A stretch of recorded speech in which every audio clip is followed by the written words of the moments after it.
Se esse vídeo apareceu para você, é porque essa história vai te emocionar e arrepiar. Então, já se inscreve no canal se você gosta desse tipo de história e comenta aí de qual cidade você está assistindo. A poeira vermelha grudava na pele como se quisesse me lembrar de tudo que eu estava deixando para trás. Eu caminhava sem olhar para os lados, com meu filho mais velho na mão direita e a caçula nos braços, pesada demais para uma criança de 3 anos, leve demais para o tamanho da fome que ela sentia. O sol de meio-dia caía como chumbo derretido sobre nossas cabeças e o calor subia do chão em ondas que embaralhavam a vista. A estrada de terra se esticava sem fim à frente, cortando o sertão como uma cicatriz aberta, e cada passo que eu dava doía mais que o anterior. Meus pés estavam inchados dentro das sandálias velhas, os únicos calçados que eu tinha conseguido salvar antes de sair daquela casa que nunca mais seria minha. A alça da bolsa de pano cortava meu ombro, carregando quase nada. 2 mudas de roupa para as crianças, um pano de prato que servia de cobertor, uma garrafa d'água pela metade e um pedaço de rapadura que eu guardava como se fosse ouro. Era tudo que restava da vida inteira que eu tinha construído ao lado do meu marido. Antônio morreu faz 2 meses. 2 meses que pareciam 2 anos, tamanha a violência com que tudo desmoronou. Ele era pedreiro, trabalhava de sol a sol, chegava em casa cansado, mas sempre com um sorriso torto para os meninos e um beijo na minha testa. A gente morava numa casa simples, de favor, num terreno que pertencia ao irmão dele. Não era nossa, mas era lar. Tinha panela no fogo, roupa no varal, risada de criança no quintal. Tinha vida. Até que Antônio subiu num andaime mal amarrado e caiu. 3 metros de altura, bateu a cabeça na quina de um bloco de cimento e não acordou mais. Quando chegaram para me avisar, eu ainda estava lavando roupa no tanque, com as mãos ensaboadas e o sol quente nas costas. Lembro que olhei para o céu azul demais, limpo demais, e pensei que Deus tinha errado de dia para tirar meu marido de mim. No velório, vieram todos. A família dele, os vizinhos, gente que eu mal conhecia. Fizeram comida, rezaram o terço, seguraram minha mão e disseram que Deus sabia de todas as coisas. Mas no dia seguinte ao enterro, quando o silêncio voltou e a casa ficou vazia de visitas, foi que eu descobri o quanto aquelas palavras eram ocas. O cunhado apareceu na porta 3 dias depois. Não entrou. Ficou do lado de fora, mexendo no boné, olhando para o chão.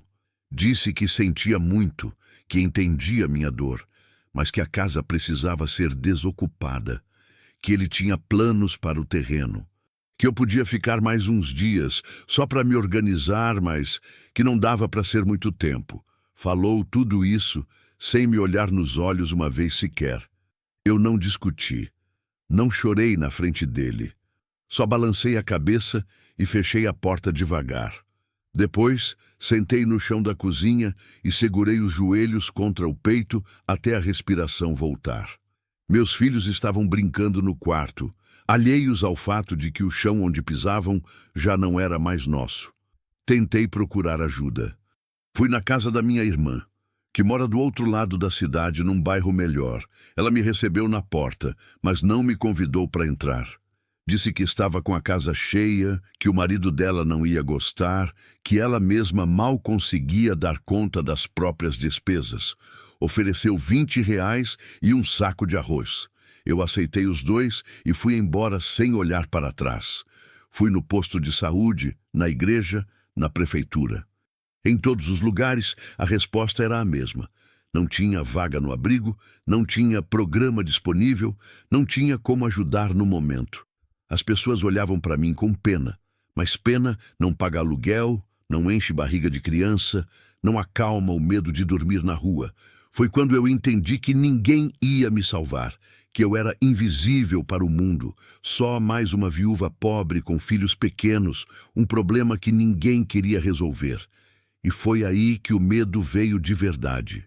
Não o medo de morrer, mas o medo de ver meus filhos morrerem aos poucos, de fome, de doença, de abandono, o medo de não conseguir protegê-los. Então eu tomei a única decisão que parecia fazer sentido: sair. Sair daquela cidade, daquelas pessoas, daquela vida que tinha virado cinza. Eu não sabia para onde ia, não tinha destino certo, não tinha plano. Só sabia que precisava encontrar um lugar onde ninguém pudesse nos expulsar de novo. Um canto esquecido, longe de tudo, onde meus filhos pudessem estar seguros. Arrumei nossas poucas coisas numa bolsa velha, vesti as crianças com a roupa menos rasgada que tinham e saí antes do amanhecer. Não deixei bilhete, não avisei ninguém. Simplesmente fechei a porta daquela casa que nunca foi minha e comecei a andar. Caminhamos o dia inteiro. Meu filho mais velho, o Miguel, tem 6 anos e pernas finas que tremiam de cansaço, mas ele não reclamou nenhuma vez.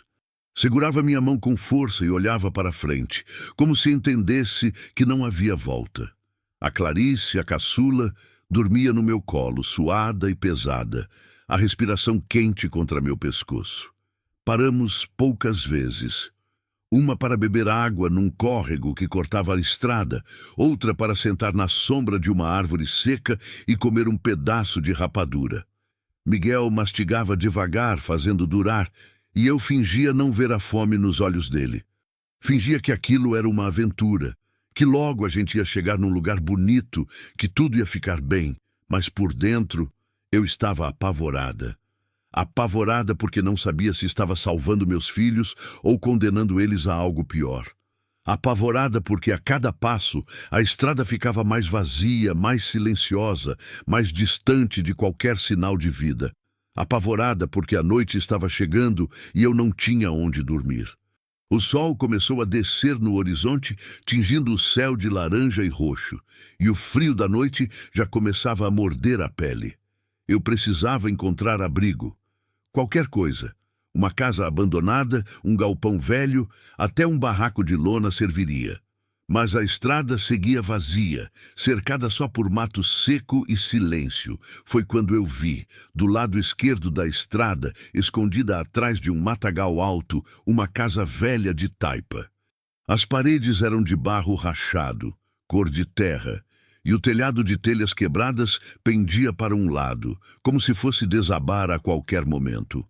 A porta de madeira estava torta, pendurada por uma dobradiça enferrujada, e as janelas não tinham vidro, só buracos escuros que pareciam olhos vazios. Era uma ruína, um esqueleto de casa, carcomido pelo tempo e pelo abandono. Assustava só de olhar, mas ainda estava de pé, e naquele momento isso era tudo o que importava. Eu parei na frente do portão caído, segurando Clarice nos braços e Miguel pela mão, e olhei para aquela casa como se estivesse encarando meu próprio destino. Sabia que podia ter bicho, podia ter doença, podia ter perigo. Sabia que se algo desse errado ali dentro, eu não teria para onde correr, ninguém para pedir ajuda, mas também sabia que não tinha escolha. A noite estava caindo rápido, minhas pernas não aguentavam mais, e as crianças precisavam de um teto sobre as cabeças, por mais precário que fosse. Respirei fundo, ajeitei Clarice no colo e empurrei o portão com o pé. Ele rangeu alto, um som agudo que cortou o silêncio e caiu para o lado, levantando poeira. Caminhei pelo quintal coberto de mato até a porta da frente. "Mãe, a gente vai dormir aqui?" Miguel perguntou baixinho, a voz cheia de medo. "Vai sim, meu filho. Só hoje. Amanhã a gente vê o que faz." Menti. Não sabia se teria um amanhã diferente, mas precisava acreditar nisso, nem que fosse só para não desmoronar na frente dele. Empurrei a porta. Ela abriu devagar, rangendo nas dobradiças, e um cheiro forte de mofo e terra molhada invadiu meu nariz. Dentro estava escuro. A pouca luz que entrava pelas janelas sem vidro desenhava sombras compridas nas paredes descascadas. Dei um passo para dentro. O chão de terra batida estava coberto de folhas secas, pedaços de madeira podre e teias de aranha. No canto, uma mesa velha virada de lado. Do outro lado, um fogão a lenha enferrujado, sem tampa. Mas foi quando meus olhos se acostumaram com a penumbra que eu vi. No canto mais escuro da sala, perto da parede dos fundos, havia algo diferente. Algo que não combinava com o abandono do resto da casa. Uma tábua do assoalho estava levantada. E embaixo dela, parcialmente coberto por terra e pano velho, havia algo escondido. Meu coração disparou. Pousei Clarice no chão com cuidado e me aproximei devagar, segurando Miguel atrás de mim. Ajoelhei e puxei a tábua com as duas mãos. Ela saiu fácil, como se tivesse sido mexida recentemente. E então eu vi um saco de estopa amarrado com corda grossa, pesado, escondido ali como um segredo enterrado. Minhas mãos tremiam quando desfiz o nó. Abri o saco devagar. E quando vi o que tinha dentro, o mundo parou. Dinheiro, maços e maços de dinheiro velho amarrados com elástico. Mais dinheiro do que eu tinha visto na vida inteira. E junto com ele, um caderno pequeno de capa preta, com páginas amareladas cheias de nomes, datas e números. Sentei no chão de terra batida, com o coração batendo tão forte que doía no peito. E entendi uma coisa. Aquela casa não tinha sido simplesmente abandonada. Alguém tinha escondido aquilo ali. E se era segredo, era porque tinha valor. E se tinha valor, alguém podia vir buscar. Eu só queria um lugar seguro para meus filhos, mas acabei encontrando muito mais do que isso. Encontrei uma escolha, e a partir daquele momento, nada mais seria simples. Fiquei ali parada, de joelhos no chão de terra batida, olhando para aquele dinheiro como se ele fosse uma aparição, algo que ia desaparecer se eu piscasse. Minhas mãos tremiam tanto que tive que apoiá-las nas coxas para disfarçar. O coração batia descompassado, forte demais, rápido demais, como se estivesse querendo sair do peito e gritar o que eu tinha acabado de encontrar. Maços e maços de notas velhas, amarradas com elástico ressecado, algumas até rasgadas nas pontas. Não eram notas novas, daquelas que acabaram de sair do banco, limpas e cheirosas. Eram notas usadas, marcadas, com dobras e manchas de quem sabe quantas mãos tinham passado por elas. Mas eram dinheiro, dinheiro de verdade, e tinha muito. Muito mais do que eu conseguia calcular naquele momento, com a cabeça rodando e a respiração presa na garganta. Ao lado dos maços, o caderno pequeno de capa preta me encarava como um aviso silencioso. Peguei ele com cuidado, como se fosse queimar minha mão, e abri na primeira página. A letra era torta, apressada, de alguém que escrevia pouco ou escrevia com pressa. Havia nomes que eu não conhecia, seguidos de números e datas. Algumas linhas estavam riscadas com força, outras circuladas. Não entendia o que significava, mas sabia reconhecer um registro quando via um. Aquilo não era um diário comum, era uma contabilidade, um controle, algo que alguém não queria que fosse encontrado. Miguel puxou minha blusa, me trazendo de volta. "Mãe, o que é isso?" A voz dele era baixinha, cheia de curiosidade infantil, mas também de medo. Ele sabia, mesmo sem entender direito, que aquilo não era normal, que a gente tinha tropeçado em algo grande, perigoso, que não era nosso. Fechei o caderno rápido e coloquei de volta dentro do saco, junto com o dinheiro. Minha mente trabalhava em disparada, tentando entender, tentando decidir o que fazer, porque uma coisa era clara: aquele dinheiro tinha dono. E quem esconde dinheiro desse jeito, enterrado debaixo do assoalho de uma casa abandonada no meio do nada, não é gente que esquece onde deixou, é gente que volta, ou gente que morre tentando proteger o que é seu. Não é nada, meu filho, é só coisa velha que alguém esqueceu aqui, outra mentira. Mais uma que eu contava tentando proteger meus filhos de uma verdade que eu mesma ainda não conseguia processar. Mas Miguel me olhou com aqueles olhos escuros, sérios demais para a idade, e eu soube que ele não tinha acreditado. Mesmo assim, ele não insistiu, Só segurou minha mão e ficou ali do meu lado, esperando. Clarice tinha sentado no chão e brincava com um graveto, alheia a tudo, cantarolando baixinho uma música que eu costumava cantar para ela dormir. Ver ela ali, tão pequena, tão inocente, tão alheia ao perigo que a gente podia estar correndo, me partiu o coração e me deu força ao mesmo tempo.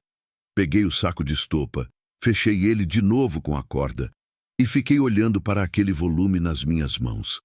Pesava, não só pelo dinheiro, mas pelo que ele representava, pela escolha que eu teria que fazer. Podia deixar tudo ali e ir embora, fingir que não tinha visto nada, que não tinha mexido em nada, seguir pela estrada até encontrar outro lugar, outra casa abandonada, outra chance de recomeçar sem carregar o peso de um segredo que não era meu. Era a escolha mais segura, a mais certa, a que qualquer pessoa sensata faria. Mas eu olhei para os meus filhos e pensei, segura para quem? Certa segundo quem? A mesma gente que me deixou na rua com 2 crianças pequenas, a mesma sociedade que virou as costas quando eu mais precisei, as mesmas pessoas que decidiram que eu não valia nada só porque meu marido tinha morrido. Fazia 2 meses que eu implorava por ajuda, 2 meses batendo de porta em porta, ouvindo não, ouvindo desculpas, ouvindo promessas vazias. 2 meses vendo meus filhos passarem fome enquanto eu tentava fazer o certo, seguir as regras, pedir pelo que era justo. E o que eu tinha conseguido? Nada. Menos que nada.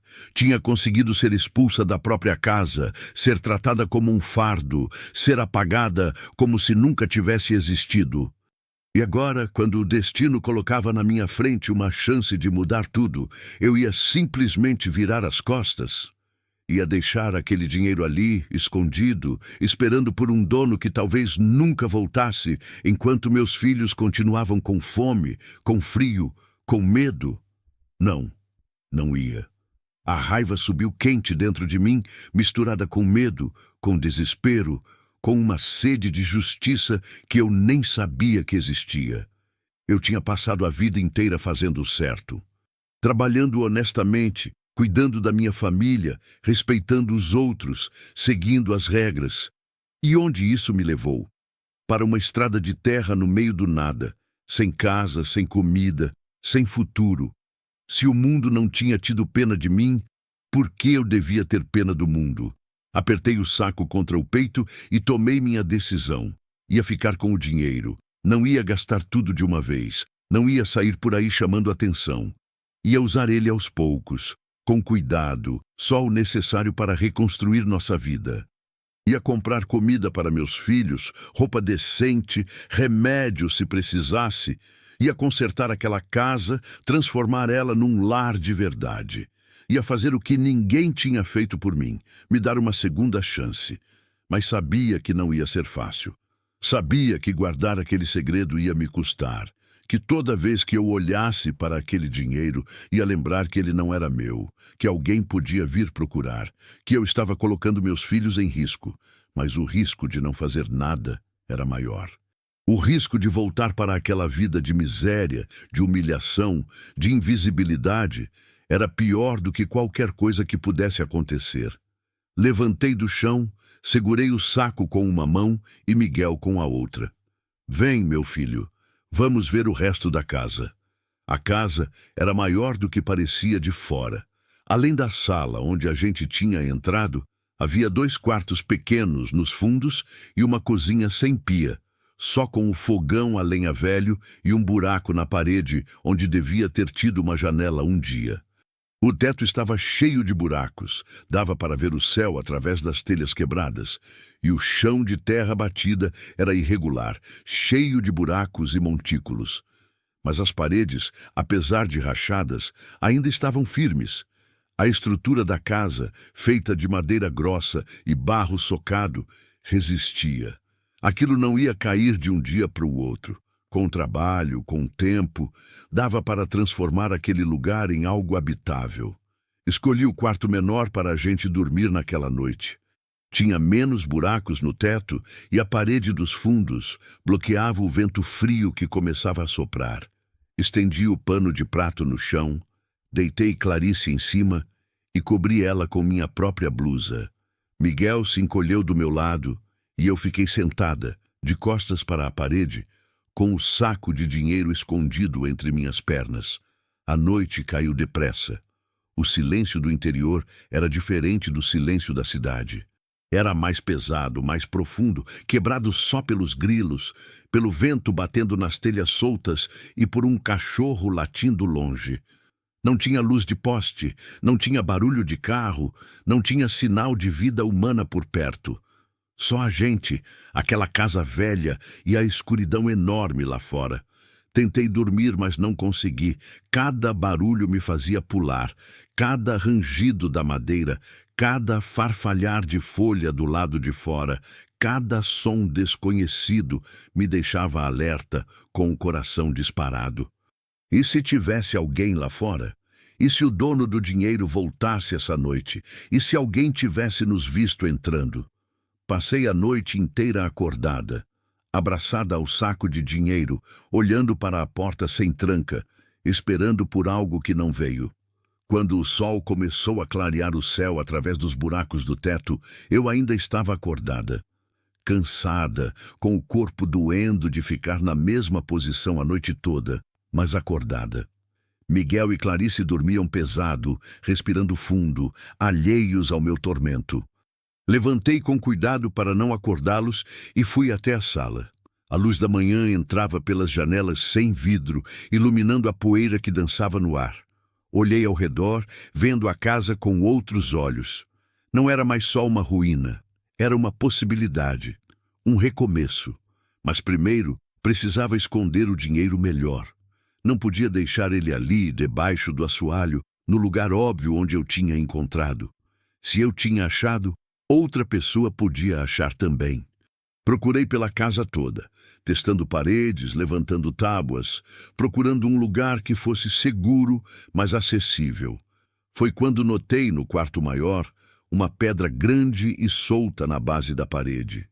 Empurrei ela com força e descobri um buraco pequeno, escondido. Perfeito. Enfiei o saco lá dentro, cobri com a pedra de novo e arrastei um monte de entulho na frente. Ninguém ia achar, nem se procurasse. Voltei para o quarto onde as crianças dormiam e me permiti, pela primeira vez em 2 meses, sentir algo parecido com esperança. Não era felicidade, não era paz, mas era a sensação de que talvez a gente conseguisse sobreviver, de que talvez aquela casa velha e aquele dinheiro escondido fossem o começo de algo novo. Clarice acordou primeiro, esfregando os olhos e pedindo água. Dei para ela o resto da garrafa e prometi que logo a gente ia encontrar um poço ou um córrego. Miguel acordou em seguida, com fome, e eu dividi entre os dois o último pedaço de rapadura que me restava. "Mãe, a gente vai ficar aqui mesmo?" Miguel perguntou, mastigando devagar. Olhei para ele, para a irmãzinha, para aquela casa quebrada que estava virando nosso lar, e respondi com uma certeza que eu mesma não sabia de onde vinha. "Vamos sim, meu filho. A gente vai consertar ela, vai transformar ela numa casa de verdade, e ninguém nunca mais vai poder tirar a gente daqui." Ele sorriu. Um sorriso pequeno, cansado, mas verdadeiro. E naquele momento eu soube que tinha tomado a decisão certa. Mesmo que fosse perigoso. Mesmo que fosse errado. Mesmo que o peso daquele segredo fosse me assombrar pelo resto da vida. Porque meus filhos mereciam mais do que migalhas. Mereciam mais do que piedade. Mereciam um lar. E eu ia dar isso para eles, não importava o que custasse. O sol subia no céu, trazendo com ele o calor do dia. Saí para o quintal com as crianças, respirei fundo o ar seco do sertão e olhei ao redor. Tinha muito trabalho pela frente. Precisava limpar a casa, consertar o teto, procurar água, encontrar comida. Precisava transformar aquela ruína num lugar onde meus filhos pudessem crescer sem medo. E precisava fazer tudo isso sem levantar suspeitas, sem chamar atenção, sem que ninguém descobrisse de onde tinha vindo o dinheiro que ia permitir que a gente sobrevivesse. Ia ser difícil, ia ser assustador, mas não tinha volta. Eu tinha escolhido e agora precisava viver com as consequências dessa escolha. Os primeiros dias naquela casa foram os mais difíceis da minha vida. Acordava antes do sol nascer, com o corpo doendo de dormir no chão duro, e ficava olhando para o teto esburacado pensando em tudo que precisava fazer. A lista era tão grande que me dava vontade de desistir antes mesmo de começar. Mas aí eu olhava para os meus filhos dormindo, encolhidos um no outro para se aquecer, e sabia que desistir não era opção. A primeira coisa que fiz foi procurar água. Peguei a garrafa vazia e saí andando pelo terreno, prestando atenção em cada detalhe. A propriedade era maior do que eu imaginava, cercada de mato alto e árvores retorcidas pelo sol. Caminhei uns 200 metros para os fundos da casa e encontrei um poço velho, coberto por tábuas apodrecidas e mato. Tirei as tábuas com cuidado, com medo de cair lá dentro, e me ajoelhei na beira. Joguei uma pedra. Ouvi o barulho dela batendo na água depois de alguns segundos. Tinha água. Podia estar suja, podia estar contaminada, mas tinha água. Era um começo. Amarrei a garrafa numa corda que achei jogada no quintal e desci ela dentro do poço. Puxei de volta cheia, com a água escura e com cheiro de terra. Não dava para beber, mas dava para lavar, para limpar, para começar a arrumar a casa. Depois, eu pensava em como conseguir água potável. Voltei com 3 garrafas cheias e comecei a limpar. Varri o chão de terra batida com um galho seco, tirei as teias de aranha das paredes, juntei o entulho num canto. Miguel me ajudava como podia, carregando pedaços de madeira podre para fora, enquanto Clarice ficava sentada num cantinho, brincando com pedrinhas. O trabalho era pesado, e eu estava fraca de fome. Tinha comido só um pedaço pequeno de rapadura no dia anterior, e nada desde então. A barriga roncava, a cabeça rodopiava, mas eu continuava, porque parar significava pensar. E pensar significava encarar o medo que estava crescendo dentro de mim. Medo de que alguém viesse procurar o dinheiro. Medo de que eu tivesse cometido o maior erro da minha vida. Medo de que tudo aquilo desmoronasse antes mesmo de começar. No fim da manhã, quando o sol estava tão quente que queimava a pele, sentei na sombra da casa com as crianças. Clarice chorava baixinho de fome, e Miguel olhava para mim com aqueles olhos que cobravam uma solução que eu não tinha. Foi aí que tomei outra decisão difícil. Precisava usar o dinheiro. Não tinha como adiar mais. Se eu não comprasse comida logo, os meninos iam adoecer. E se eles adoecessem ali, no meio do nada, sem médico, sem remédio, sem ajuda, iam morrer. Mas não podia simplesmente aparecer na cidade mais próxima com dinheiro na mão. Tinha que ser esperta, discreta. Tinha que parecer uma mulher pobre como qualquer outra, comprando só o básico, só o necessário para sobreviver. Esperei o sol baixar um pouco e saí andando pela estrada de terra com os meninos. Não sabia exatamente onde ficava a cidade, mas tinha visto placas na véspera indicando que tinha uma vila a uns 5 quilômetros dali. 5 quilômetros não era nada para quem já tinha andado o dia inteiro carregando criança no colo. Era só mais um sacrifício numa lista que não tinha fim. Caminhamos devagar, parando várias vezes para descansar na sombra das árvores. Miguel reclamava que o pé doía, e Clarice ficava cada vez mais pesada nos meus braços.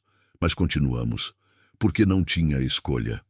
A vila apareceu no fim da tarde, pequena e empoeirada, com umas 20 casas espalhadas ao redor de uma praça central, onde tinha uma igreja velha e um armazém. Não tinha asfalto, não tinha poste de luz, não tinha nada que indicasse que aquele lugar pertencia ao século XXI. Parecia que o tempo tinha parado ali há 50 anos e ninguém tinha percebido. Entrei no armazém com os meninos. O dono era um homem velho, de cabelo branco e barriga grande, que me olhou de cima a baixo com desconfiança. Não disse bom dia, não perguntou se eu precisava de ajuda, só ficou ali parado atrás do balcão esperando. Peguei o básico: 1 quilo de arroz, meio quilo de feijão, um pacote de macarrão, sal, óleo, fósforo e 2 garrafas de água.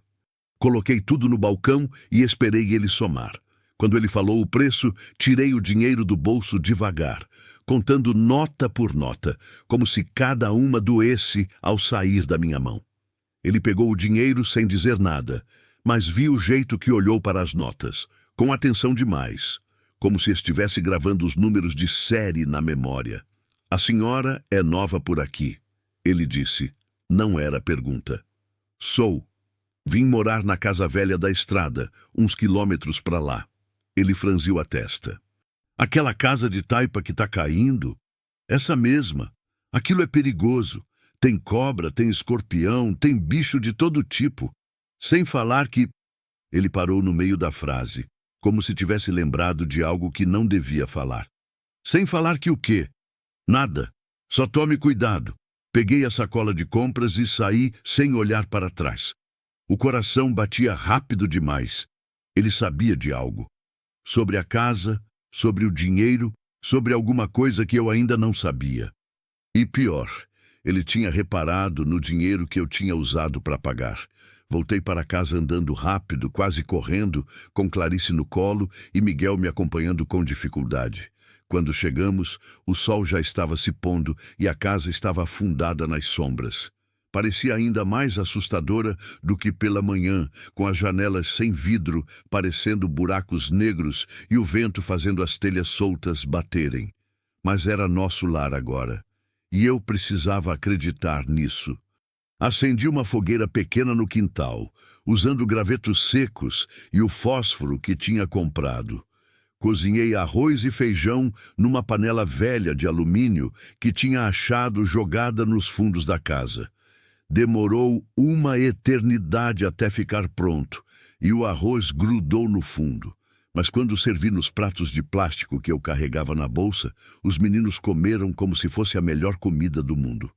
Ver eles comerem, ver as bochechas de Clarice voltando a ter cor, ver Miguel sorrir pela primeira vez em dias, me fez chorar. Chorei quieta, limpando as lágrimas com as costas da mão, fingindo que era a fumaça da fogueira que estava irritando meus olhos. Depois que as crianças dormiram, sentei no quintal olhando para o céu estrelado. Nunca tinha visto tantas estrelas na vida. Na cidade, a luz dos postes escondia elas. Mas ali, no meio do nada, o céu inteiro brilhava como se tivesse sido aceso só para mim. E foi ali, naquele silêncio imenso, que percebi algo. Pela primeira vez em 2 meses, eu não estava com medo de acordar no dia seguinte. Não estava com medo de ser expulsa, de passar fome, de não ter onde dormir. Porque aquele lugar, por mais precário que fosse, era nosso. Enquanto eu conseguisse manter o segredo, enquanto ninguém descobrisse sobre o dinheiro, a gente estava segura. Mas o silêncio também me ensinou outra coisa naquela noite. Me ensinou que toda escolha tem um preço, e que o preço da minha escolha era a solidão. Porque eu não podia confiar em ninguém, não podia fazer amizade, não podia contar minha história, não podia baixar a guarda nem por 1 segundo. Tinha escolhido sobreviver, mas sobreviver assim, escondida, com medo, sempre olhando para trás, também era uma forma de morrer aos poucos. Os dias seguintes se transformaram em rotina. Acordar cedo, buscar água no poço, limpar a casa, cozinhar, cuidar dos meninos.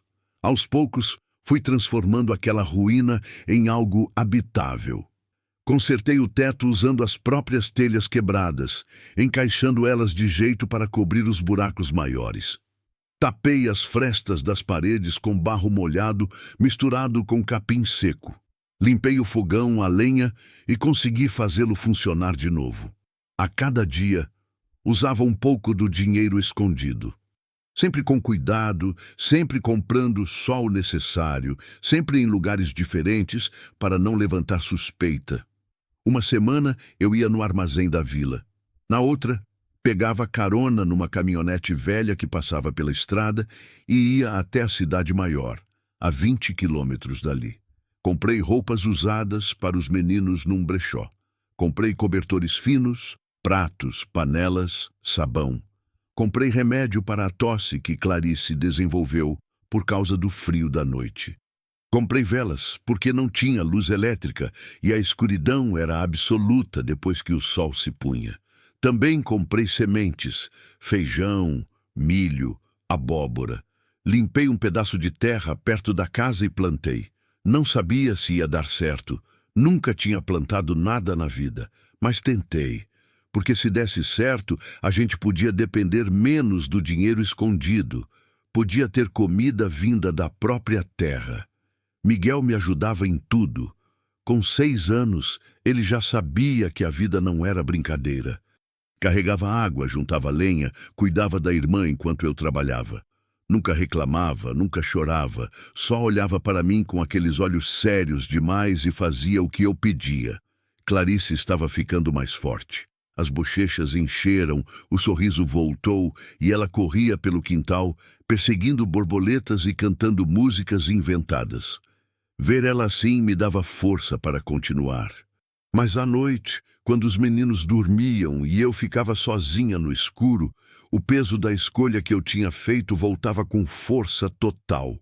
Me perguntava se tinha feito certo, se valia a pena viver assim, escondida, sempre com medo.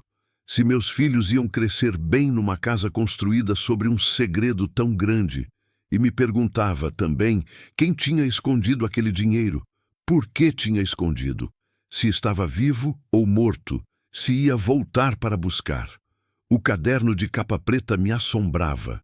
Tinha lido ele várias vezes, tentando decifrar os nomes e números, mas não fazia sentido. Eram só nomes de pessoas que eu não conhecia, seguidos de valores e datas. Parecia uma lista de dívidas, ou de pagamentos, ou de algo pior.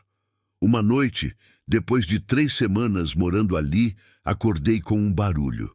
Era diferente dos barulhos normais da noite. Não era vento, não era bicho, não era telha batendo.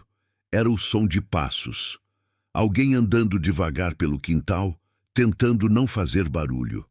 Gelei na cama improvisada.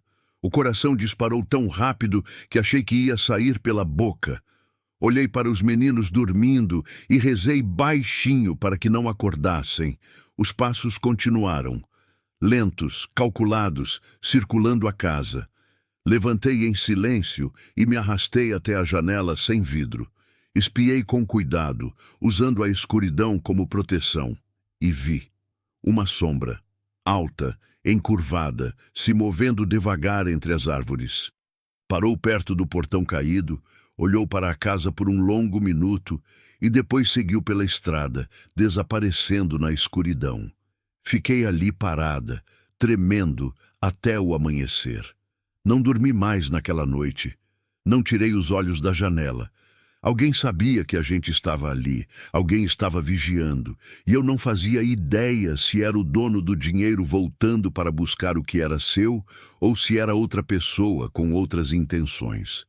Mas uma coisa eu sabia: o tempo de paz tinha acabado. A tempestade estava chegando, e eu precisava estar pronta para enfrentá-la. Passei os 3 dias seguintes em estado de alerta constante. Cada barulho me fazia pular. Cada sombra que se movia ao longe me deixava tensa, pronta para pegar as crianças e correr, sem saber para onde. Dormia pouco, acordava assustada várias vezes durante a noite, e quando o cansaço finalmente me vencia, os sonhos vinham carregados de angústia. Sonhava com a sombra voltando, entrando na casa, descobrindo o esconderijo, levando tudo embora. Ou pior, levando meus filhos. Miguel percebeu que algo estava errado. Ele era pequeno, mas atento demais para a idade. Via o jeito que eu me sobressaltava com qualquer ruído, como eu olhava constantemente para a janela, como minhas mãos tremiam quando tentava cozinhar. Mãe, a gente está em perigo? Ele perguntou numa manhã, enquanto me ajudava a buscar água no poço. Parei no meio do caminho, segurando o balde vazio, e olhei para ele.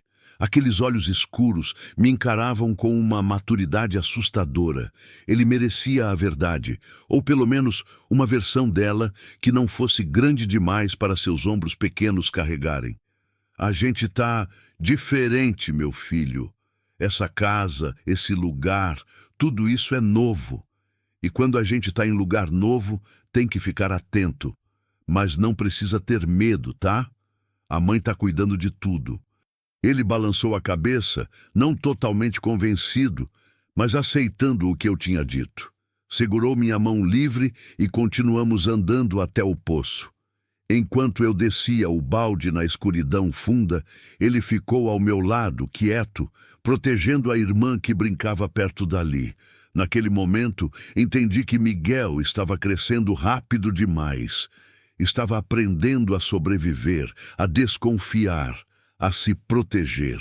E isso me partia o coração, porque criança não devia aprender essas coisas tão cedo. Criança devia brincar, devia rir sem preocupação, devia dormir sem medo. Mas a vida não tinha dado essa opção para ele. A vida não tinha dado essa opção para nenhum de nós.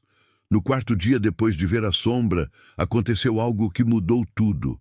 Era meio da tarde, o sol queimava forte no céu sem nuvens, e eu estava no quintal estendendo as roupas que tinha lavado na água do poço. Clarice dormia na sombra da casa, e Miguel ajuntava gravetos para a fogueira da noite. De repente, ouvi o barulho de um motor. Parei o que estava fazendo e escutei com atenção. Era um carro vindo pela estrada de terra. O som ficava cada vez mais alto, cada vez mais próximo. Meu coração começou a disparar. Ninguém passava por aquela estrada. Em quase um mês, morando ali, só tinha visto 2 caminhonetes velhas de fazendeiros que moravam mais adiante, e elas nunca paravam. Mas esse carro estava diminuindo a velocidade. Estava parando. Larguei as roupas molhadas e corri até onde Clarice dormia. Peguei ela no colo, acordando-a, e chamei Miguel com um gesto urgente. Ele largou os gravetos e veio correndo. Entramos na casa e eu fechei a porta, mesmo sabendo que ela não trancava, que qualquer um podia empurrar e entrar. Espiei pela fresta da janela. Um carro velho, azul, desbotado, tinha parado em frente ao portão caído. A poeira da estrada ainda subia ao redor dele. Por alguns segundos, nada aconteceu. Só o motor ligado e o silêncio pesado do meio-dia. Então a porta do motorista se abriu. Um homem desceu, alto, magro, usando calça jeans velha e camisa de manga comprida mesmo no calor. Ele ficou parado ao lado do carro, olhando para a casa, estudando cada detalhe. Eu mal conseguia respirar. Segurava Clarice com tanta força que ela começou a reclamar baixinho, mas não soltei. Miguel estava agarrado na minha blusa, espiando também pela janela. O homem começou a andar em direção à casa. Devagar, como quem conhece o caminho, mas não tem pressa de chegar. Passou pelo portão caído sem se importar, atravessou o quintal onde ainda estavam as roupas molhadas penduradas e parou a poucos metros da porta. "Tem alguém aí?" A voz dele era rouca, cansada, mas não agressiva. Não respondi. Fiquei congelada, abraçada aos meus filhos, rezando para que ele fosse embora. "Eu sei que tem gente aí. Vi a roupa no varal, vi a fogueira apagada ali. Não vim fazer mal, não. Só quero conversar." O silêncio se esticou. Ele esperou. Eu esperei. O tempo parou. "Meu nome é João. Essa casa..." Ele hesitou. "Eu conhecia quem morava aqui antes. Vim ver se ainda estava tudo do jeito que ele deixou." O coração quase saiu pela boca. Ele conhecia o dono da casa. Conhecia quem tinha escondido o dinheiro. Talvez fosse a própria pessoa que tinha escondido. Ou alguém enviado para buscar. Continuei calada. Mas minhas pernas tremiam tanto que tive que me apoiar na parede para não cair. "Olha", ele continuou, "se vocês estão morando aqui, tá tudo bem. Eu não quero tirar ninguém, só quero entrar e dar uma olhada. Tem uma coisa que eu deixei aqui há um tempo. Uma coisa importante. Se ainda tiver, eu pego e vou embora. Vocês podem ficar. Podem fazer o que quiser com a casa. Ela é de ninguém mesmo. Era uma armadilha? Ou ele estava falando a verdade? Não tinha como saber, mas também não tinha como evitar o confronto para sempre. Se esse homem tinha vindo até aqui, ia voltar outras vezes. E quanto mais eu me escondesse, mais suspeita ia aparecer. Respirei fundo, tentando controlar o tremor na voz, e gritei de dentro da casa: "O que o senhor quer?" Houve um suspiro de alívio do outro lado da porta. "Só quero dar uma olhada na casa. Prometo que não vou encostar em vocês. Não vou fazer nada. Só preciso ver se uma coisa que eu guardei ainda está aqui." "Que coisa?" "É complicado de explicar." "Posso entrar?" Olhei para Miguel. Olhei para Clarice. Olhei para aquela porta frágil que não ia me proteger de nada se esse homem quisesse entrar à força. E tomei uma decisão. Abri a porta devagar, mas fiquei parada na frente, bloqueando a entrada. O homem estava a poucos passos de distância. De perto, dava para ver que ele era mais velho do que tinha parecido de longe. Devia ter uns 50 anos, o rosto marcado pelo sol, os olhos fundos e cansados. Não parecia perigoso. Parecia apenas cansado, derrotado. "A casa está ocupada", eu disse, a voz firme mesmo com o medo apertando minha garganta. "Eu e meus filhos moramos aqui agora. Não tem nada aqui além das nossas coisas." Ele olhou para mim com uma expressão difícil de decifrar. Parecia tristeza misturada com algo mais, algo que eu não conseguia identificar. "A senhora encontrou alguma coisa quando chegou aqui? Alguma coisa escondida?" Meu sangue gelou, mas mantive o rosto neutro, a voz controlada. "Só encontrei uma casa velha caindo aos pedaços. Sujeira, entulho e bicho. Nada mais." Ele me estudou por um longo momento, tentando decidir se eu estava mentindo ou não. O silêncio pesava entre nós, carregado de tensão e coisas não ditas. "Posso dar uma olhada?" Ele insistiu. "Só para ter certeza. Depois eu vou embora e não volto mais." Cada fibra do meu corpo gritava para eu dizer não, para eu expulsar esse homem, para eu proteger o segredo que tinha salvado minha família.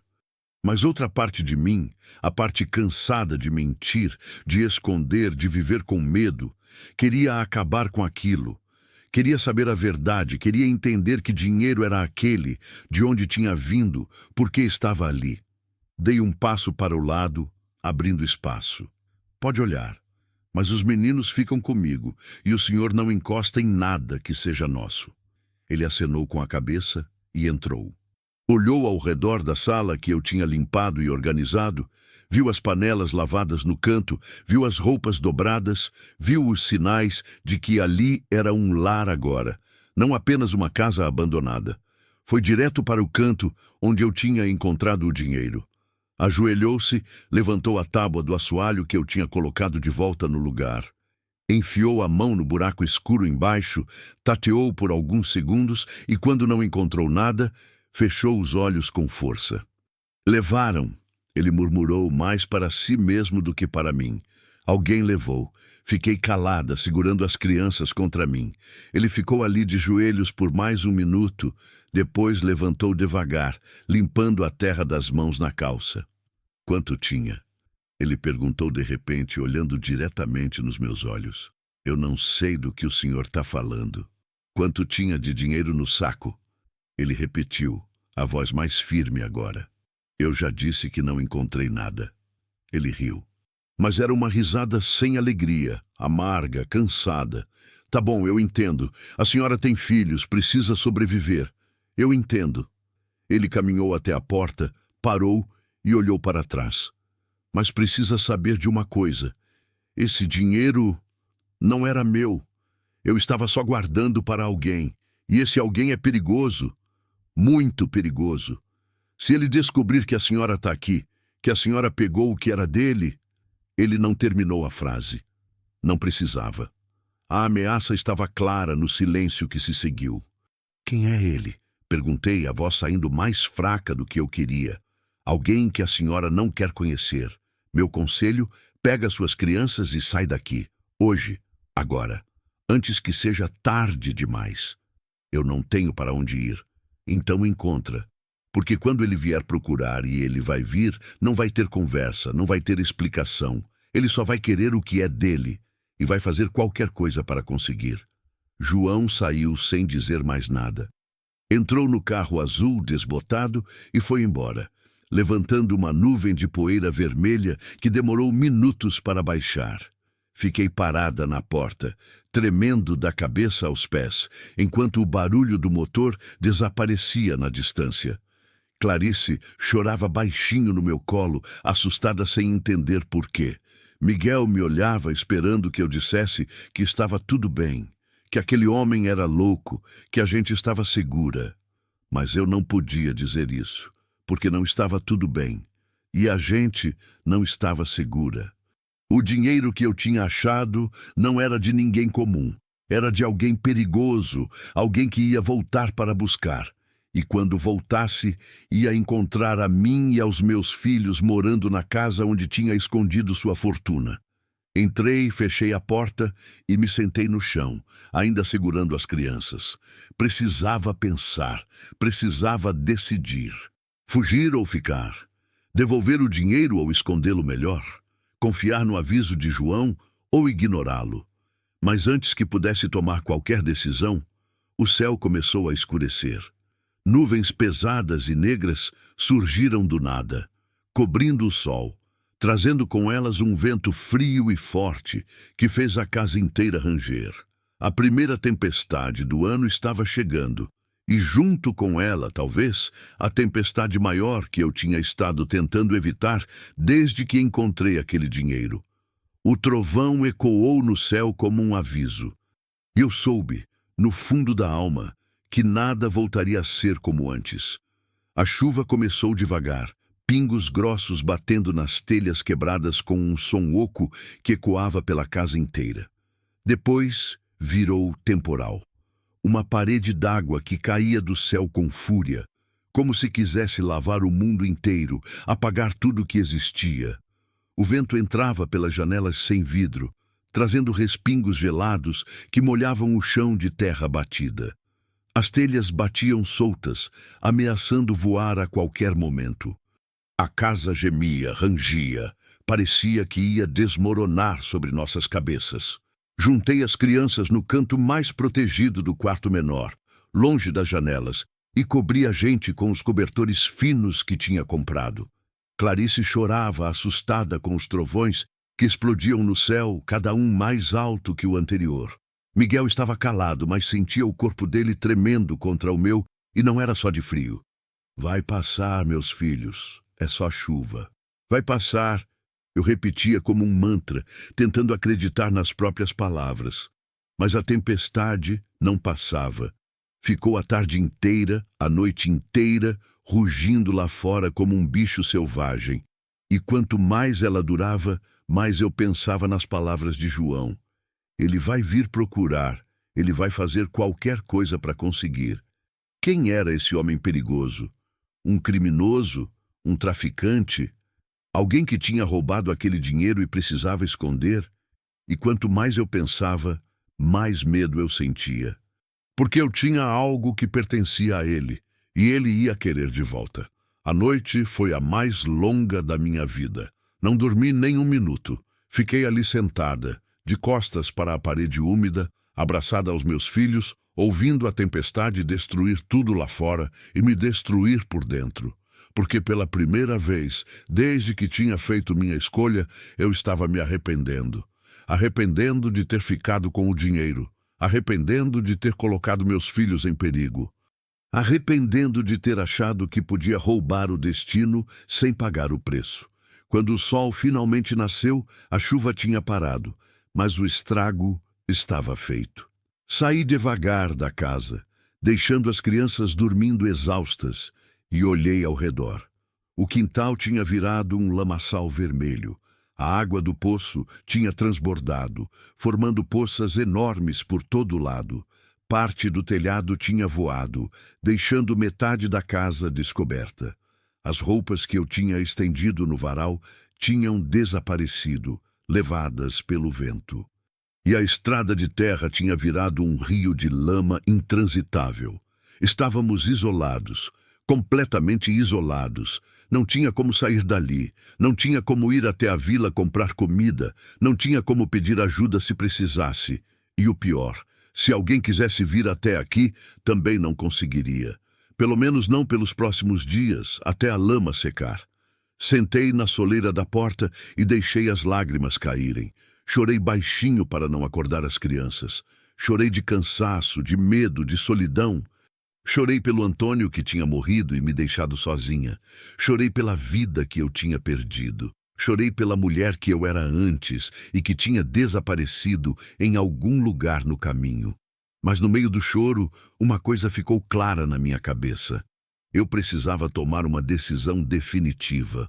Ou devolvia o dinheiro e aceitava voltar para a miséria, para a insegurança, para a invisibilidade. Ou ficava com ele e enfrentava as consequências, fossem elas quais fossem. Não tinha meio termo. Não tinha como ficar em cima do muro para sempre. Limpei as lágrimas com as costas da mão, levantei e entrei na casa. Fui até o esconderijo que eu tinha feito na parede, removi a pedra e puxei o saco de estopa. Ele estava ali, intocado, pesado de promessas e de perigos. Sentei no chão e abri ele. O dinheiro continuava lá, organizado em maços, e junto com ele o caderno de capa preta. Peguei o caderno e folheei ele de novo, dessa vez prestando mais atenção.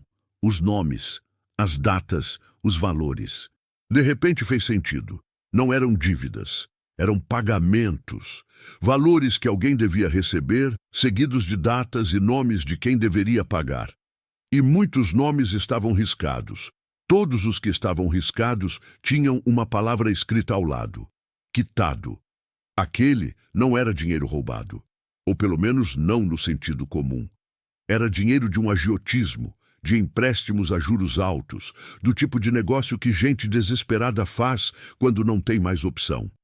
E a pessoa que guardava aquele dinheiro, que controlava aquele caderno, era alguém que emprestava para os pobres e cobrava com violência quando não pagavam.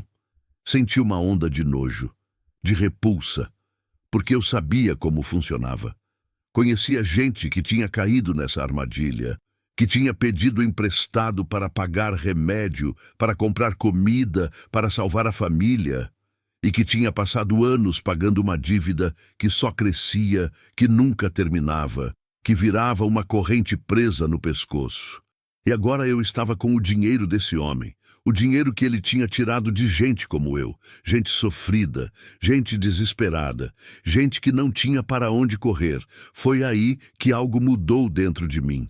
A culpa que eu sentia começou a diminuir.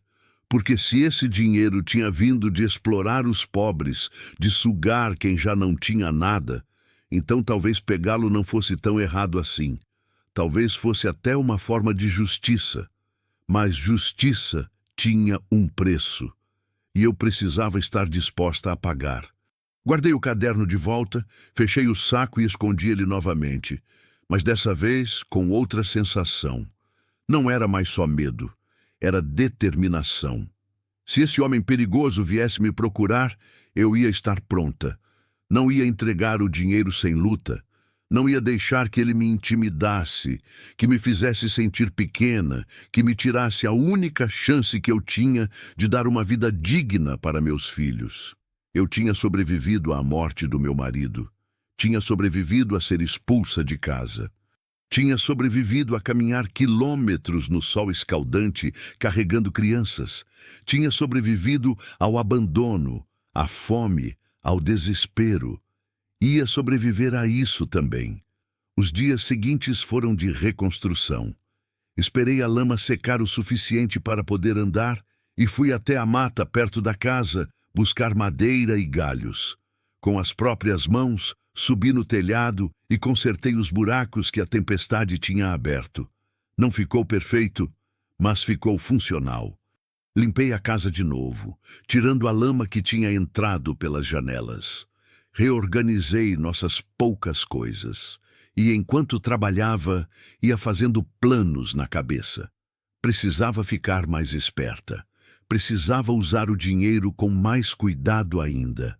E precisava ter um plano de fuga caso as coisas saíssem do controle. Passei a guardar uma mochila pequena sempre pronta perto da cama. Dentro dela, coloquei água, comida não perecível, roupas para as crianças e uma parte do dinheiro. Se precisasse sair correndo no meio da noite, estava pronta. Também comecei a ensinar Miguel a se esconder. Mostrei para ele um lugar nos fundos da propriedade, dentro de um matagal denso, onde ele podia levar a irmã se algo acontecesse. Expliquei que se ouvisse barulho de carro ou vozes estranhas, era para pegar Clarice e correr para lá, sem fazer perguntas. Ele me olhou com aqueles olhos assustados, mas acenou com a cabeça. Estava aprendendo rápido demais, crescendo rápido demais. E eu odiava isso. Odiava que a vida tivesse tirado dele o direito de ser criança. 2 semanas depois da tempestade, quando a rotina tinha voltado e eu estava começando a respirar mais aliviada, o homem perigoso chegou. Era meio da manhã. Eu estava no quintal lavando roupa quando ouvi o barulho. Não era um carro, eram vários, pelo menos 3, talvez 4, vindo pela estrada de terra. Meu sangue gelou. Larguei a roupa molhada e corri até onde as crianças brincavam. "Miguel!" gritei. "Leva sua irmã! Agora!" Ele entendeu na hora. Pegou Clarice pela mão e correu em direção ao matagal, sem olhar para trás. Eu vi os dois desaparecerem entre as árvores e respirei aliviado. Pelo menos eles estavam seguros. Os carros pararam em frente à casa. 4 caminhonetes, todas pretas, todas com vidros fumês. As portas se abriram e homens desceram. 6, 7, talvez 8. Todos usando roupas escuras, todos com expressões duras. E na frente de todos, descendo da primeira caminhonete, estava ele, alto, largo de ombros, com cabelo grisalho cortado rente e uma cicatriz que cortava o rosto do olho esquerdo até o queixo. Ele olhou para a casa, depois olhou para mim, parada no quintal, e sorriu. Mas era um sorriso sem calor, perigoso. "Você deve ser a nova moradora", ele disse, a voz grossa e controlada. "Meu nome é Severino, e eu vim buscar o que é meu." Fiquei parada onde estava, as mãos tremendo, mas a voz firme quando respondi. "Não sei do que o senhor está falando." Ele riu. Um som grave que me fez gelar até os ossos. "Acho que sabe sim. João veio aqui, conversou com você, e agora eu vim pessoalmente. Então vamos parar de fingir e resolver isso rápido. Cadê meu dinheiro?" Olhei para ele, para os homens ao redor, para as caminhonetas bloqueando qualquer rota de fuga, e tomei a decisão mais corajosa, ou mais insana, da minha vida. "O dinheiro não é seu, é de gente que você roubou. Gente pobre que você explorou, e eu não vou devolver." O silêncio que se seguiu foi absoluto. Os homens pararam de se mexer. Severino parou de sorrir. E por um segundo, só por um segundo, vi surpresa nos olhos dele. Depois a surpresa virou raiva, e eu soube que tinha acabado de assinar minha sentença de morte. Severino deu um passo à frente, depois outro. Caminhava devagar, como quem tem todo o tempo do mundo, como quem sabe que a presa não tem para onde correr. Os outros homens se espalharam pelo quintal, cercando a casa, cortando qualquer possibilidade de fuga. Meu coração batia tão forte que eu conseguia ouvir o sangue pulsando nos meus ouvidos. As pernas tremiam, ameaçando ceder a qualquer momento. Mas me obriguei a ficar de pé, a manter o olhar firme, a não mostrar o pavor que estava me consumindo por dentro. Ele parou a poucos passos de mim. De perto, era ainda mais intimidador. A cicatriz no rosto parecia palpitar, e os olhos eram duros, frios, vazios de qualquer compaixão. "Você é corajosa", ele disse, inclinando a cabeça para o lado, como se estivesse estudando um bicho curioso. ou muito burra, ainda não decidi qual. Só sou uma mãe tentando dar de comer para os filhos, respondi, a voz saindo mais firme do que eu esperava. E achou que roubar de mim era a solução? Ele sorriu de novo, aquele sorriso cruel. Você sabe quem eu sou? Sabe o que eu faço com quem me rouba?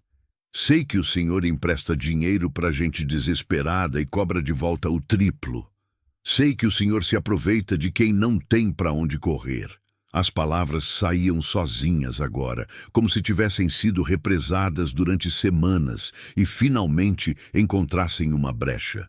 E sei que esse dinheiro que está escondido aí foi tirado de gente que nem eu. Gente que perdeu tudo. Gente que só queria sobreviver.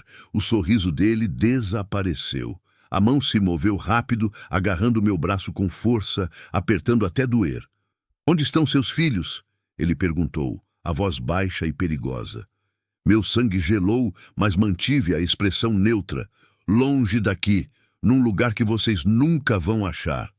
Acha mesmo? Ele fez um gesto com a cabeça e 2 dos homens saíram em direção à mata. Meus homens são bons em achar o que está escondido.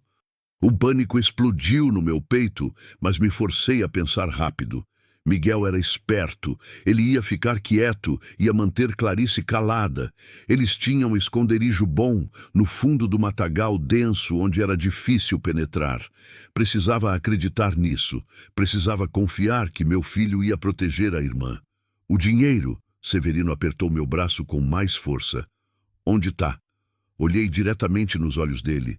E naquele momento tomei uma decisão. Podia entregar o dinheiro, implorar por misericórdia, aceitar voltar para a miséria em troca de nossas vidas. Ou podia lutar, mesmo sabendo que ia perder, mesmo sabendo que talvez fosse o fim. Mas se ia ser o fim, pelo menos ia ser com dignidade. Tá escondido, e só eu sei onde. Se o senhor me machucar, nunca vai achar. Ele me soltou com um empurrão que quase me jogou no chão. Começou a andar em círculos, pensando, calculando. Os outros homens esperavam suas ordens em silêncio. Sabe o que eu acho? Ele disse finalmente. Acho que você está blefando. Acho que você está morrendo de medo e tentando ganhar tempo. Mas tempo não vai te salvar. Ele parou e olhou para a casa. Revirem tudo. Quebrem o que precisar. Achem meu dinheiro. Os homens entraram na casa como uma invasão. Ouvi o barulho de móveis sendo arrastados, de tábuas sendo arrancadas, de tudo sendo destruído. Estava ali parada, impotente, vendo o pouco que eu tinha construído ser desfeito em minutos. Mas o dinheiro estava bem escondido. Na parede, atrás da pedra, coberto por entulho. Eles podiam revirar a casa inteira, não iam achar. Não tão fácil. Severino ficou me observando durante todo o processo. Via a raiva crescendo nele a cada minuto que passava sem que os homens achassem nada. Via a frustração, a incredulidade de que uma mulher sozinha pudesse estar ganhando dele. Depois de quase 1 hora de destruição, os homens voltaram de mãos vazias. Nada, chefe, reviramos tudo. Se tem dinheiro aqui, tá muito bem escondido. Severino cerrou os punhos. Por um momento, achei que ele ia me bater, mas ele se controlou. Respirou fundo, passou a mão pelo cabelo cortado rente. Última chance, ele disse, se aproximando de novo. Me diz onde está o dinheiro e eu vou embora. Deixo você e seus filhos vivos. Senão o quê? O desafio saiu da minha boca antes que eu pudesse conter. O senhor vai me matar? Vai matar uma viúva pobre na frente dos próprios filhos? E depois, o senhor acha que isso vai fazer o dinheiro aparecer? Algo passou pelo rosto dele. Não foi arrependimento, nem piedade, mas foi algo, uma rachadura na armadura. Por que você não devolve? Ele perguntou, e pela primeira vez a voz dele soou genuinamente curiosa. Por que arriscar a vida dos seus filhos por dinheiro que nem é seu? Porque pela primeira vez na vida eu tenho uma escolha, respondi. E a honestidade daquelas palavras me surpreendeu. Porque esse dinheiro significa que meus filhos vão comer todo dia, que vão ter um teto sobre a cabeça, que não vão ser expulsos de casa no meio da noite. Respirei fundo. O Senhor tirou isso de dezenas de famílias. Destruiu a vida de gente que já não tinha nada. Então não, eu não vou devolver. Esse dinheiro agora é nosso. E se o Senhor quiser, vai ter que me matar para conseguir. O silêncio que se seguiu foi pesado. Severino me encarou por um longo momento. Os homens ao redor esperavam, tensos, prontos para agir ao menor sinal. E então aconteceu algo que eu jamais esperaria. Severino recuou um passo, depois outro, e soltou uma risada. Mas dessa vez não era cruel, era cansada, derrotada. Você me lembra alguém? Ele disse baixinho. Minha mãe. Ela também era teimosa assim. Também era capaz de enfrentar o diabo em pessoa, se fosse para proteger os filhos. Ele se virou para os homens. Vamos embora. Chefe? Um deles questionou confuso. Falei que vamos embora. Os homens hesitaram, mas obedeceram. Começaram a voltar para as caminhonetes, olhando para trás com expressões de incredulidade. Severino parou antes de entrar no carro e olhou para mim uma última vez.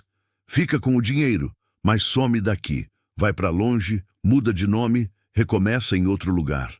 Porque eu tô deixando você viver hoje, mas tem outras pessoas que emprestei dinheiro naquele esquema. Gente pior que eu. Se descobrirem que o dinheiro sumiu e que você tá aqui, não vão ter a mesma consideração. Por que o senhor está fazendo isso?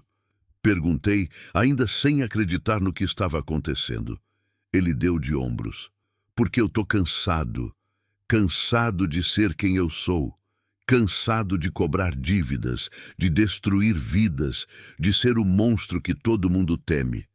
Ele olhou para a casa destruída, para o quintal de lama, para mim parada ali sozinha. Você ganhou, não por ser mais forte, mas por ser mais corajosa. E coragem. Isso eu ainda respeito. Ele entrou na caminhonete. Os motores ligaram. E em poucos segundos, todos tinham ido embora, deixando apenas poeira e silêncio para trás. Fiquei ali parada, tremendo da cabeça aos pés, tentando processar o que tinha acontecido. Tinha apostado tudo. Tinha desafiado um homem perigoso, tinha colocado minha vida e a dos meus filhos em risco. E tinha vencido, não porque era mais forte, não porque tinha um plano, mas porque tinha se recusado a desistir, porque tinha defendido o que era certo, mesmo quando tudo estava contra mim. Mãe! Virei e vi Miguel saindo do matagal, segurando Clarice pela mão. Ele correu até mim e se jogou nos meus braços, chorando. Clarice veio logo atrás, e eu abracei os dois com força, sentindo as lágrimas finalmente caírem livres pelo meu rosto. Acabou, eu sussurrei. Acabou, meus filhos. A gente está segura agora. Mas mesmo dizendo isso, eu sabia que Severino tinha razão. Precisávamos sair dali, recomeçar em outro lugar, usar o dinheiro não para viver na mesma casa velha, mas para construir uma vida nova longe dali. Naquela noite, depois de consertar minimamente a destruição deixada pelos homens, sentei com as crianças ao redor da fogueira no quintal. O céu estava limpo, cheio de estrelas, e o ar tinha aquele cheiro de terra molhada depois da chuva. A gente vai viajar, eu disse. Vai conhecer lugares novos. Vai ter uma casa de verdade, com paredes firmes e telhado que não vaza. Vocês vão poder ir para a escola, fazer amigos, ser crianças de novo. Miguel me olhou sério. E a gente não vai precisar ter mais medo? Segurei a mão dele. Não, meu filho, nunca mais. Naquela noite, pela primeira vez em meses, dormi em paz. Não sonhei com sombras, nem com perseguições, nem com perdas. Sonhei com um futuro, com possibilidades, com recomeços. 3 dias depois, saímos daquela casa pela última vez. Deixei a porta aberta, as janelas abertas, como se estivesse convidando o vento a levar embora tudo o que tinha acontecido ali. Levei apenas o essencial, roupas, documentos e o dinheiro bem escondido numa mochila velha. Pegamos um ônibus até a capital do estado. De lá, outro ônibus até uma cidade pequena no interior de outro estado, onde ninguém nos conhecia e onde poderíamos recomeçar sem o peso do passado. Comprei uma casa simples, de verdade dessa vez, com escritura e tudo. Matriculei Miguel na escola, encontrei trabalho numa padaria. E aos poucos fomos construindo uma vida normal. Uma vida que eu nunca pensei que teríamos de novo. O dinheiro durou anos quando usado com sabedoria. E o caderno de capa preta eu queimei numa noite de lua cheia, vendo as páginas virarem cinza e o vento levar embora os nomes, as datas, as dívidas de gente que nunca mais seria cobrada. Hoje, 5 anos depois, quando olho para meus filhos, Miguel quase adolescente, estudioso e gentil, e Clarice uma menina alegre que ama desenhar. Sei que fiz a escolha certa. Não foi fácil, não foi sem custo. Carreguei culpa, medo e dúvida durante muito tempo, mas aprendi que às vezes sobreviver exige coragem, exige fazer escolhas difíceis, exige enfrentar o medo e seguir em frente mesmo quando tudo parece perdido. Aprendi que a vida não dá segundas chances, nós é que criamos elas. Às vezes pegando o que não é nosso, às vezes enfrentando quem é mais forte, às vezes apostando tudo numa única decisão. E aprendi, principalmente, que não existe escolha perfeita. Existe apenas a escolha que fazemos e aprender a viver com ela. Aquela casa velha de taipa ainda deve estar lá, no meio do nada, com as paredes rachadas e o teto furado. Vazia de novo, esperando por outra pessoa desesperada que precise de um recomeço. E se essa pessoa encontrar algo escondido entre as paredes, algo que pode mudar sua vida, espero que tenha a mesma coragem que eu tive. A coragem de pegar o que a vida oferece, mesmo que seja errado. A coragem de lutar pelo que é seu, mesmo que nunca tenha sido. A coragem de proteger quem ama, não importa o preço, porque no fim, o que nos define não é de onde viemos ou o que perdemos. É o que fazemos quando estamos no fundo do poço e a única saída é para cima. É a força que encontramos quando não há mais ninguém para nos salvar.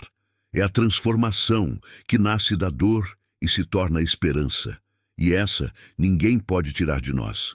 Nem o tempo, nem o medo, nem os homens perigosos que cruzam nosso caminho. Essa é nossa, para sempre. 10 anos depois, acordo com o cheiro de café fresco vindo da cozinha e o som de risadas abafadas do outro lado da parede. Por um momento, ainda presa entre o sono e a vigília, fico desorientada. Não reconheço o teto liso e bem pintado sobre minha cabeça, tão diferente daquele cheio de buracos que me assombrou por tanto tempo nos sonhos. Não reconheço a sensação de segurança, de paz, que me envolve como um cobertor macio. Mas então a memória volta, suave e gentil, e eu me lembro, essa é minha casa de verdade, e aquelas risadas são dos meus filhos vivos, saudáveis, felizes. Levanto devagar, esticando o corpo que já não dói tanto quanto antes. Tenho 43 anos agora, e embora as marcas da vida difícil ainda estejam impressas na minha pele, nas mãos calejadas, nas rugas ao redor dos olhos, nas costas que reclamam quando carrego peso demais, sinto que finalmente aprendi a carregar minha própria existência com mais leveza. Visto o roupão simples que fica pendurado na cadeira e vou até a janela. Abro as cortinas e deixo a luz da manhã invadir o quarto.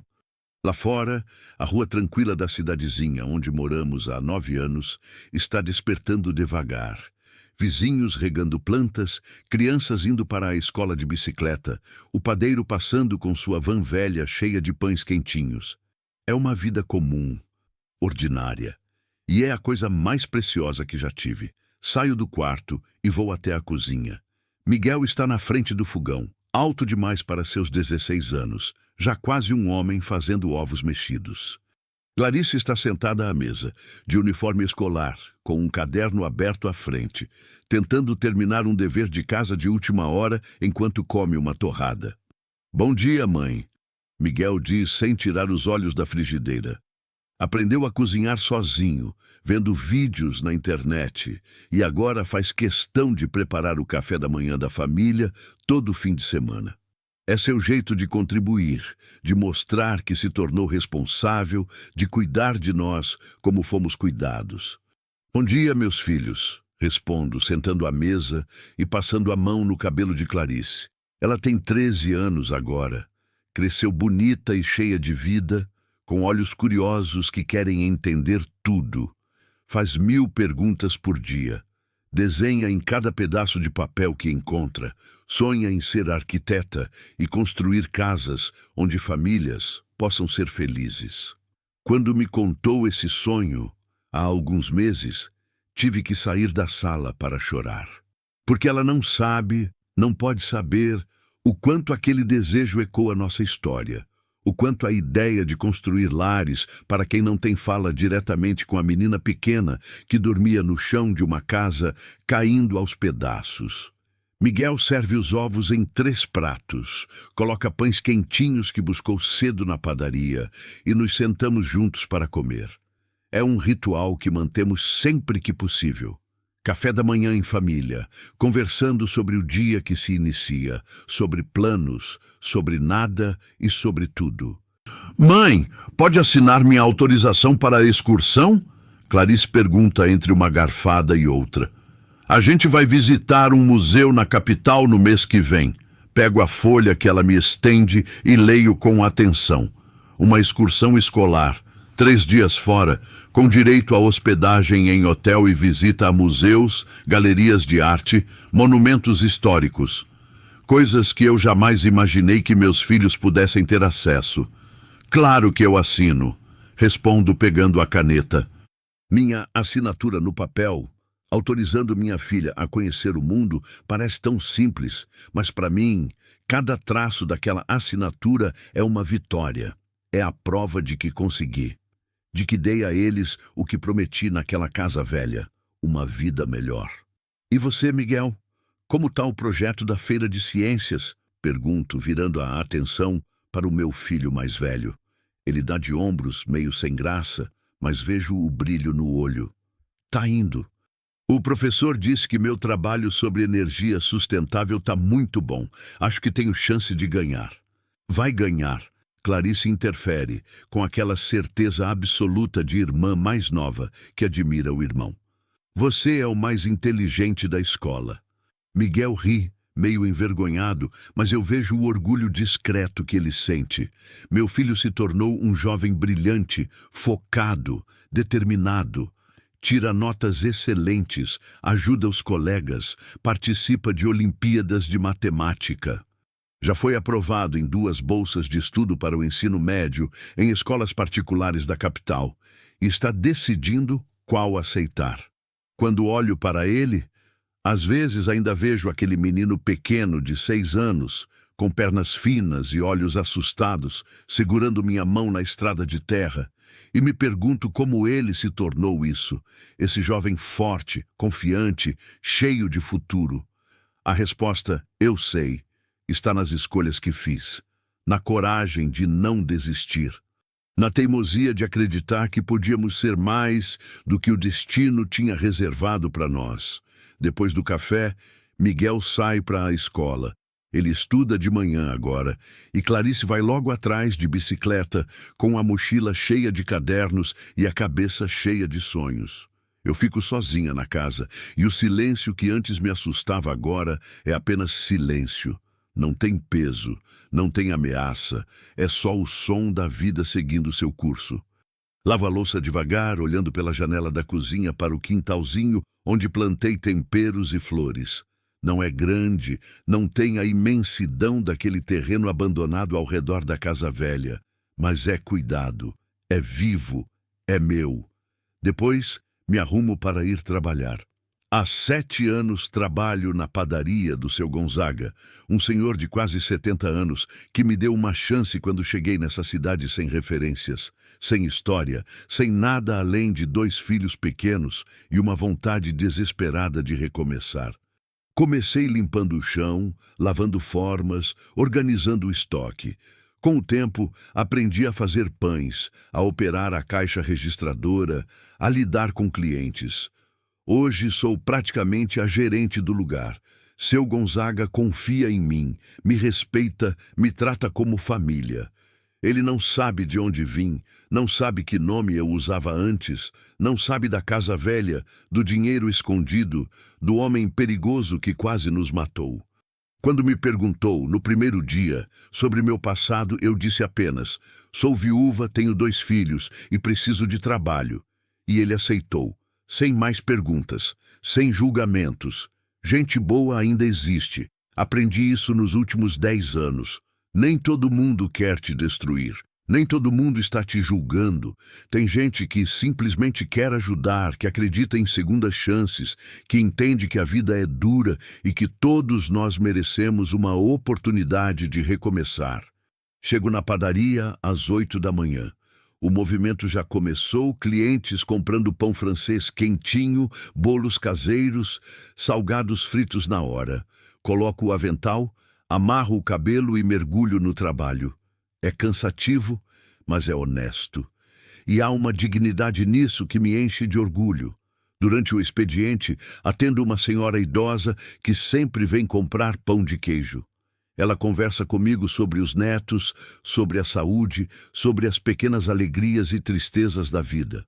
Ouço com atenção, faço perguntas, rio com as histórias dela. E quando ela vai embora, sempre diz a mesma coisa. Você tem um coração bom, menina. Deus te abençoe.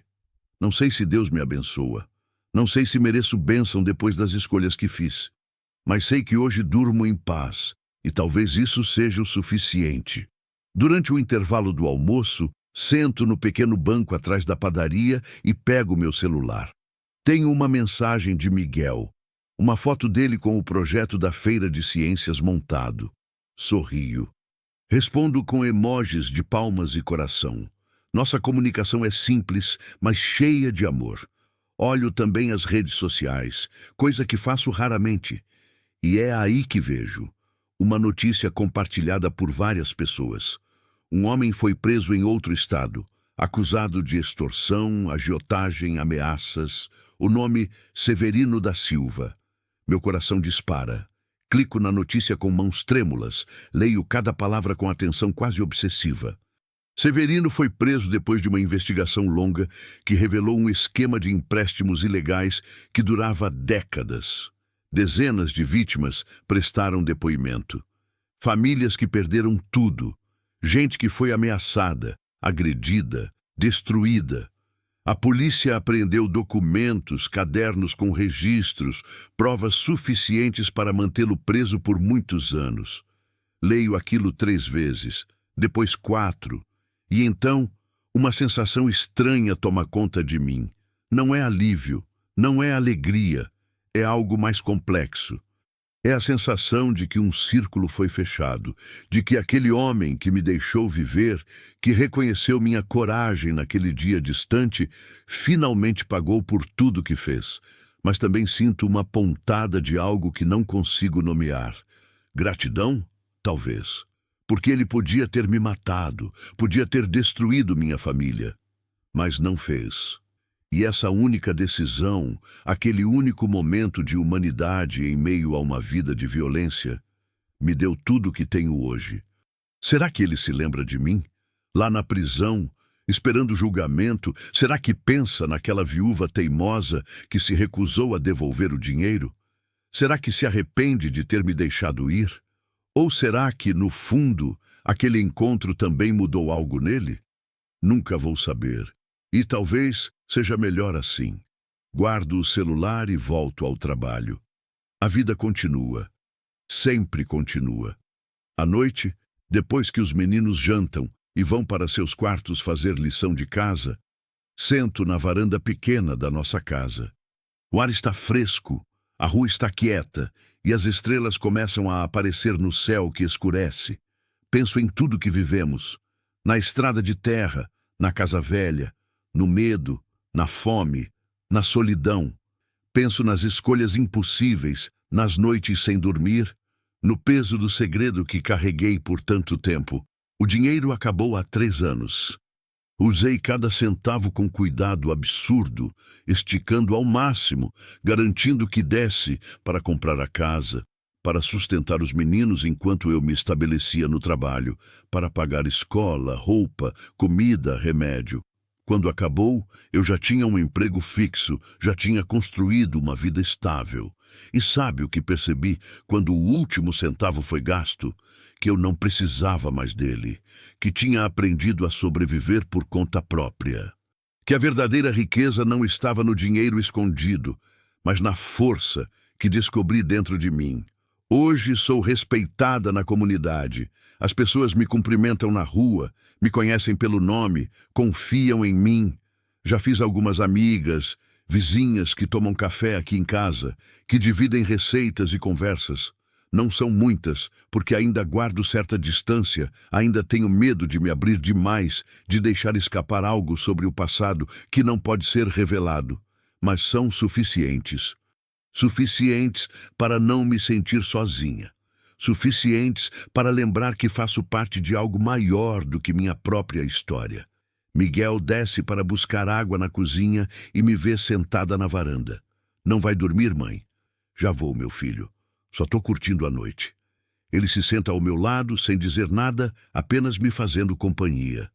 Ficamos ali em silêncio por alguns minutos, olhando as estrelas. É o tipo de momento que eu costumava temer. O silêncio, a quietude, mas que hoje me enche de paz. Mãe, ele diz finalmente, posso te perguntar uma coisa? Claro. Por que você nunca fala do meu pai? A pergunta me pega desprevenida. Miguel raramente toca nesse assunto. Clarice era pequena demais quando Antônio morreu e quase não se lembra dele. Mas Miguel tinha 6 anos. Ele se lembra.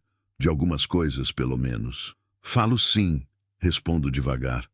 Já te contei várias histórias sobre ele.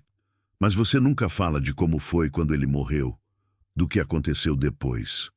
De como a gente chegou aqui. Silêncio. Como explicar sem mentir? Como contar a verdade sem revelar o segredo que ainda guardo como o maior tesouro ou a maior vergonha? Foi difícil. Começo, escolhendo cada palavra com cuidado. Quando seu pai morreu, eu perdi o chão. Perdi a casa, perdi o apoio, perdi tudo. E tive que tomar decisões difíceis para proteger vocês. Algumas dessas decisões não foram perfeitas, não foram as que eu gostaria de ter tomado, mas foram as únicas que eu tinha na época. Miguel me olha com aqueles olhos sérios, tão parecidos com os do pai. Você fez algo errado? A pergunta é direta, honesta, e merece uma resposta à altura. Fiz escolhas que muita gente julgaria como erradas. Respondo segurando a mão dele. Mas foram as escolhas que me permitiram dar comida para vocês, teto para vocês, futuro para vocês. E se eu pudesse voltar no tempo, sabendo o que sei hoje, acho que faria tudo de novo. Ele fica em silêncio por um longo tempo processando. Então aperta minha mão. Eu sei que você sempre fez o melhor que podia, mãe. E eu te agradeço por isso, por nunca ter desistido da gente. As lágrimas vêm sem pedir licença. Abraço meu filho, esse menino que virou homem, e choro baixinho no ombro dele. Choro de alívio, de orgulho, de amor tão imenso que não cabe no peito. Eu amo vocês mais do que tudo nesse mundo, sussurro, mais do que minha própria vida. E tudo que eu fiz, tudo que eu ainda farei, é por vocês. A gente também te ama, mãe. Ficamos ali abraçados, mãe e filho, sob o céu estrelado de uma cidadezinha do interior, onde finalmente encontramos paz. Mais tarde, quando todos já estão dormindo, vou até o meu guarda-roupa e pego uma caixa pequena que fica escondida no fundo, atrás das roupas de inverno. Abro com cuidado. Dentro há apenas uma coisa: uma foto velha, desbotada. É a única foto que tenho daquela época. Não da casa velha. Nunca tirei fotos lá. É de antes, de quando ainda vivíamos com Antônio. Estamos os 4.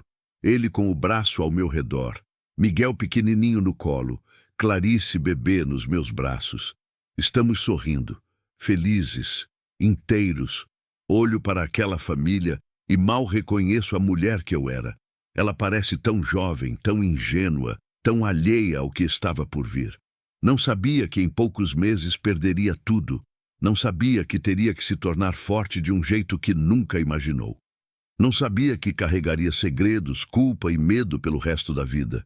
Mas também não sabia que era capaz, que tinha dentro de si uma força brutal, que ia sobreviver, reconstruir, vencer. Guardo a foto de volta na caixa, fecho o guarda-roupa e vou dormir. Amanhã vou acordar cedo de novo. Vou fazer café, preparar o café da manhã, ver meus filhos saírem para a escola. Vou trabalhar na padaria, atender clientes, fazer pães. Vou voltar para casa, cozinhar o jantar, conversar com as crianças sobre o dia delas. Vou viver uma vida comum, ordinária, preciosa.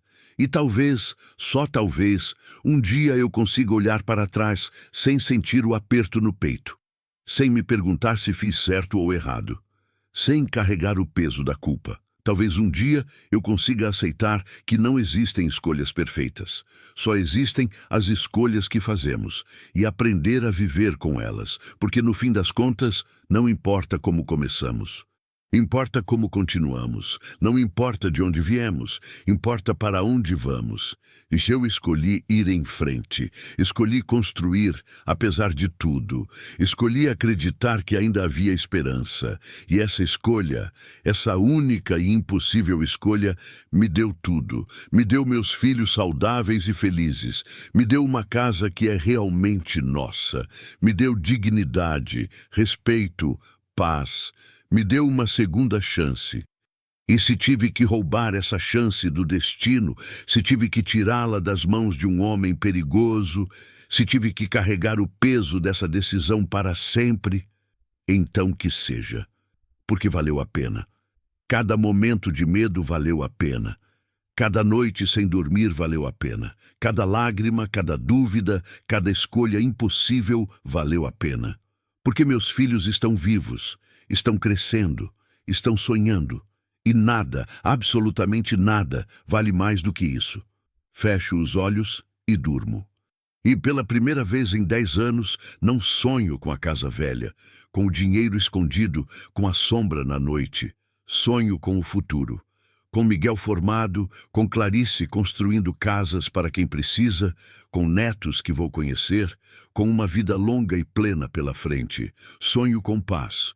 E quando acordo de manhã, com o sol entrando pela janela e o cheiro de café fresco no ar, sei que aquele sonho não é só sonho, é realidade, é a vida que construí, com sangue, suor, lágrimas e coragem. E ninguém nunca vai poder tirar isso de mim.